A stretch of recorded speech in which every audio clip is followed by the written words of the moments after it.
नमस्कार, मैं हूं आपके साथ में श्वेता गर्ग और आप देख रहे हैं एफएम न्यूज और वक्त हो चला है उत्तराखंड की खास खबरों का।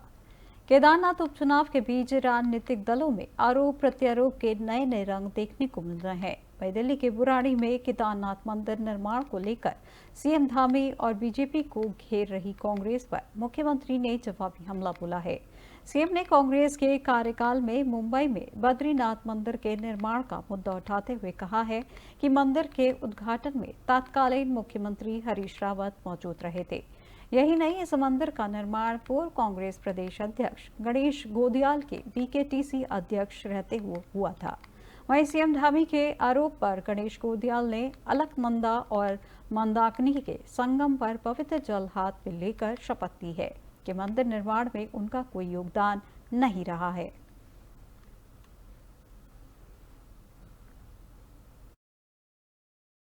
जो लोग कहते थे उत्तराखंड में हम मुस्लिम यूनिवर्सिटी बनाएंगे, वो लोग आज कह रहे हैं कि हम शंकराचार्य बन गए, हम शिला ले गए। अरे भाई, आपने भी जो है बद्रीनाथ में बद्रीनाथ जी का मंदिर मुंबई में जाकर स्थापित करवा दिया। उस समय में आप मुख्यमंत्री थे, हैं हमारे श्री गणेश गोदियाल जी बीकेटीसी के चेयरमैन थे। तो उस समय में जो है कहाँ चले गए थे भाई? आपने क्यों ऐसा काम किया जो आज कह रहे हो शिला ले गए हैं? हमें तो जैसे ही पता लगा कि उस मंदिर का नाम जो है केदारनाथ मंदिर रख रहे हैं या कोई इस प्रकार की बात हो रही लोगों के बीच में से, हम तुरंत कैबिनेट में हमने एक फैसला कर लिया, हमने नियम बना दिया कि अब कोई भी जो है हमारे धामों के नामों का दुरुपयोग नहीं कर पाएगा, कोई ट्रस्ट नहीं बना पाएगा। आखिर हमारे अंदर इच्छा शक्ति है, हम चाहते हैं, हम लोग सनातन को मानने वाले लोग हैं और निश्चित रूप से हमारे इन धामों की पूरी तरह से जो है। देखिए, इसमें मैं स्पष्ट कहना चाहता हूँ, मुख्यमंत्री को थोड़ी शर्म आनी चाहिए। ना तो हमारे मुख्यमंत्री ने ये कहा कि इस मंदिर में आने से आप उत्तराखंड नहीं भी जाएंगे तो वही पुण्य मिल जाएगा, ना हमारे मुख्यमंत्री ने उसका महिमा मंडन किया। हनुमान जी के सैकड़ों मंदिर हैं, देवी के सैकड़ों मंदिर हैं, मंदिर बनाने में किसने मना किया? लेकिन जो बुराड़ी में हो रहा था उसको धाम का नाम दिया गया था, उसका विरोध था। जो क्यूआर कोड जारी किया गया था कि केदारनाथ धाम ट्रस्ट को जो है पैसा इस क्यूआर कोड में दे, और मैंने आप सबके सामने डेमो करके भी दिखाया, इनके कैबिनेट के फैसले के भी 5 दिन बाद भी उसमें पैसा जा रहा था और अभी हालिया दिन तक भी जा रहा था। वो सेठ हुई। देहरादून जिला प्रशासन ने भूमि धोखाधड़ी की घटनाओं पर रोक लगाने के लिए डेडिकेटेड कंप्यूटर कियोस्क खोलने का फैसला लिया है। इसकी मदद से जमीन खरीदने वालों को रजिस्ट्री से पहले ही उसकी पूरी जानकारी मिल जाएगी। जिलाधिकारी देहरादून सविन बंसल ने बताया कि दून में रजिस्ट्रार कार्यालय के पास जल्द ही डेडिकेटेड कंप्यूटर कियोस्क खुलेगा, इस संबंध में उन्होंने अधिकारियों को निर्देशित किया है। उन्होंने बताया कि रजिस्ट्रार सहित राजस्व विभाग के अधिकारियों को भूमि फर्जीवाड़ा रोकने के लिए कार्य योजना बनाने के निर्देश भी दिए गए हैं। अभी तक जितने भी हमने रजिस्ट्री ऑफिस के रिव्यूज लिए हैं और जितने भी लैंड फ्रॉड के केसेस को परयूज किया है, अवलोकन किया है, तो उसमें ये संज्ञान में आया है कि ज्यादातर लैंड फ्रॉड्स का जो कारण है, जो मल्टीपल ट्रांजैक्शंस हो रहे हैं, वो बायर की इग्नोरेंस है। कहीं ना कहीं पे जो बायर हैं उनको ये संज्ञानित नहीं हो पा रहा है कि कहाँ से वो उस जमीन के टुकड़े के बारे में डिटेल्स देखें कि उसका ऑलरेडी पहले ट्रांजैक्शन हो चुका है या नहीं, या वो पहले किसके नाम पे है, चढ़ी हुई है खतौनी में। हमारी रजिस्ट्री डिपार्टमेंट की एक इसमें वेबसाइट एग्जिस्ट करती है, e-registration.gov.in करके। उसका हमें ये फील हुआ है कि उचित प्रचार प्रसार की शायद कहीं पर कमी रही होगी, और जिससे जो आम जनमानस। शहरी विकास मंत्री डॉक्टर प्रेमचंद अग्रवाल ने विधानसभा देहरादून में विभागीय अधिकारियों की बैठक ली। बैठक में स्मार्ट सिटी परियोजना एवं उससे संबंधित विभिन्न निर्माण कार्यों की समीक्षा की गई। इस दौरान मंत्री ने कहा कि स्मार्ट सिटी के कार्य लगभग पूर्ण हो चुके हैं, जिसमें से crash building, modern Doon library, smart tower, ATM, parade ground, renovation, drone, smart road सहित 19 कार्य पूर्ण किए जा चुके हैं। ग्रीन बिल्डिंग का कार्य देर से शुरू होने के कारण अभी तक गतिमान है, जहां उन्होंने अधिकारियों को स्मार्ट सिटी के शेष कार्यों में तेजी लाने के निर्देश दिए हैं। उन्होंने बताया कि अक्टूबर 2025 तक ग्रीन बिल्डिंग का कार्य पूरा कर लिया जाएगा।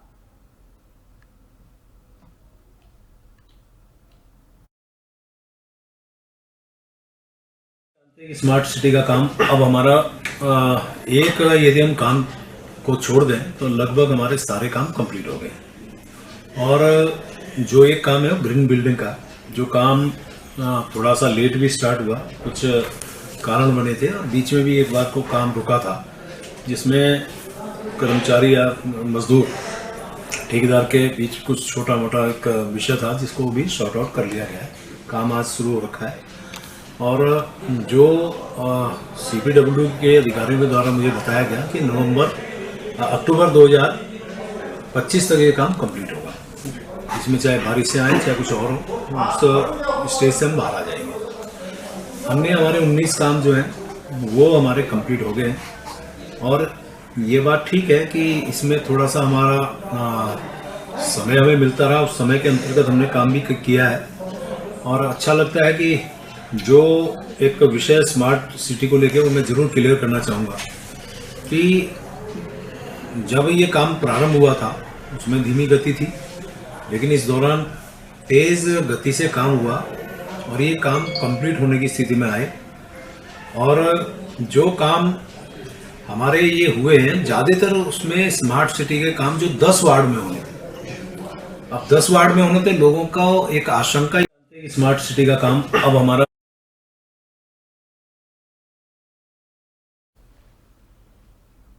उत्तराखंड वन विभाग ने वन अग्नि से निपटने के लिए अभी से तैयारी शुरू कर दी है, जिसके तहत विभाग की ओर से फायर अलर्ट सिस्टम से सरपंचों को जोड़ा जा रहा है। वहीं इस संबंध में अपर प्रमुख वन संरक्षण वनाग्नि नियंत्रण निशांत वर्मा ने बताया कि FSI के फॉरेस्ट फायर अलर्ट सिस्टम से अधिकारियों के साथ ही वन पंचायतों के सरपंचों और विभिन्न स्वयंसेवी संस्थाओं के प्रतिनिधियों को जोड़ा जा रहा है।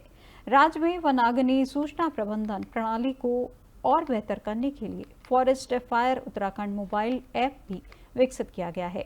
इससे रिस्पांस टाइम को और कम किया जा सकेगा, जहां विभाग की कोशिश है कि आगामी सीजन में जंगल की आग की घटनाओं के नियंत्रण रहे। इसके लिए यह प्रयास भी किए जा रहे हैं।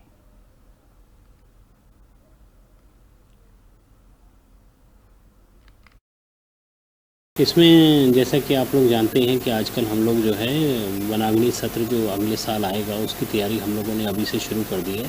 तो उस तैयारी में ही एक इम्पॉर्टेंट कंपोनेंट ये था कि हमारे विभागीय कार्मिकों के साथ साथ फायर अलर्ट सिस्टम में जितने भी हमारे सामुदायिक संस्थान हैं, चाहे हमारी वन पंचायतें हैं, महिला मंगल दल हैं, युवा मंगल दल हैं या वनाग्नि प्रबंधन समितियाँ हैं, उनके प्रतिनिधियों को भी हम लोग इससे जोड़ने जा रहे हैं। उसका आशय ये है कि जब भी कोई फायर उनके आसपास के क्षेत्र में होगी तो उनको तुरंत अलर्ट मिल जाएगा और वो फिर जो है सक्रिय रूप से हमारे साथ जो है हमारे वन कर्मियों के साथ जो है उसको नियंत्रित करने में अपनी भूमिका जो है अदा कर पाएंगे।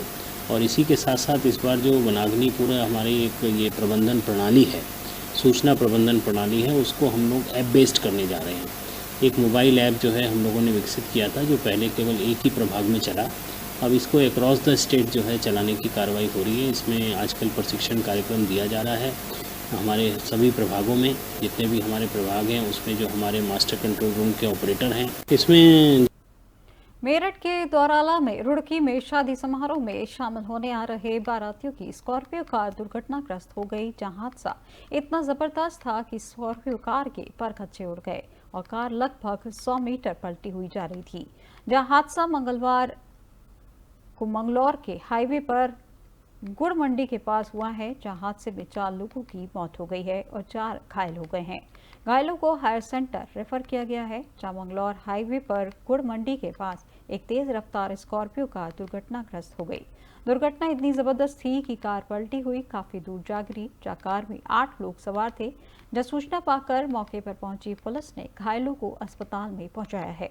हादसे का कारण तेज रफ्तार माना जा रहा है, जहां स्कॉर्पियो सवार मेरठ के दौराला क्षेत्र के अख्तियारपुर गांव में रुड़की शादी समारोह में शामिल होने आ रहे थे, जहां हादसे में 4 लोगों की मौत हो गई है और जबकि 4 लोगों का इलाज चल रहा है। पुलिस हादसे की जानकारी जुटाने में लगी हुई है।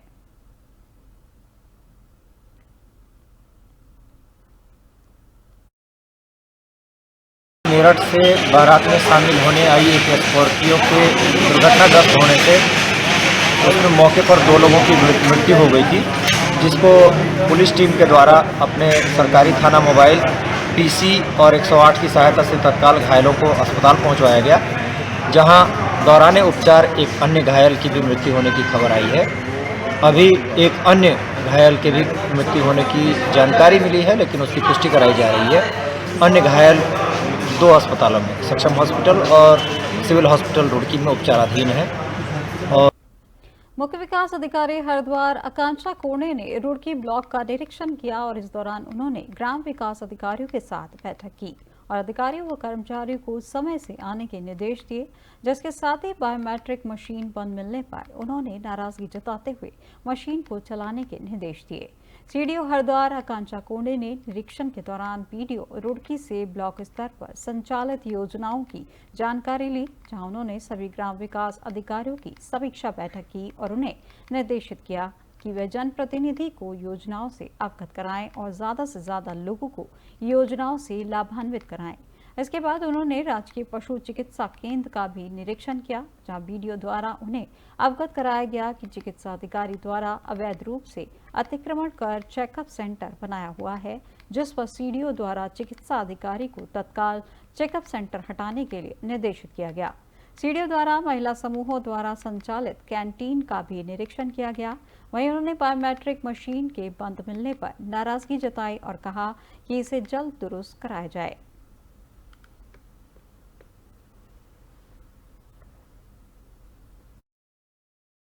देखिए, सबसे पहले तो ब्लॉक के जो हमारे अधिकारी और कर्मचारी हैं वो समय से आए ब्लॉक ऑफिस और जनता की समस्याएं का निराकरण करें। उसके लिए बायोमेट्रिक अटेंडेंस जो अभी इनएक्टिव पाया गया था यहाँ पे, तो उसको एक्टिव करने के लिए प्रतिदिन जो अटेंडेंस है उसकी मॉनिटरिंग जो डीडीओ साहब को बोली है कि वो हर दिन उस चीज की मॉनिटरिंग करेंगे और उसका 100% कंप्लायंस के लिए बोला गया है। उसके अलावा जो हमारी समस्त योजनाएं हैं राज्य सरकार की, केंद्र सरकार की जो चल रही हैं, वो ग्राम विकास अधिकारी के माध्यम से और ग्राम पंचायत विकास अधिकारी के माध्यम से उसका रिव्यू किया गया है। उसमें कहीं कहीं जो है कुछ स्लो प्रोग्रेस है, कुछ जगह आवाज जो हमारे बने नहीं है, कहीं कुछ आवाजों की वसूली होनी थी। इसके अलावा जो हमारी मेरी गांव मेरी सड़क है, अगर कहीं पे क्वालिटी ऑफ वर्क का कोई इश्यू है तो उन सभी को लेके बहुत सख्त निर्देश दिए गए हैं और किसी भी तरह की शिथिलता जो है और ढीलापन जो है वो नहीं देखा जाएगा।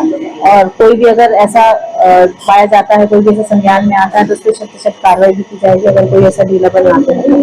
इसके अलावा जो हमारी लाइब्रेरी है इसी ब्लॉक क्षेत्र में, उसका भी निरीक्षण किया गया है। वो पहले हमारे समूह चला रही थी मगर अभी थोड़ा उसमें जो है एक दोबारा उसको रिवाइव करने की जरूरत है, तो उसके लिए भी सख्त निर्देश दिए गए हैं। देखिए, सबसे पहले तो उत्तराखंड की अब तक की खबरों में फिलहाल बस इतना ही और देश दुनिया की तमाम जानकारी के लिए देखते रहिए FM न्यूज़। नमस्कार।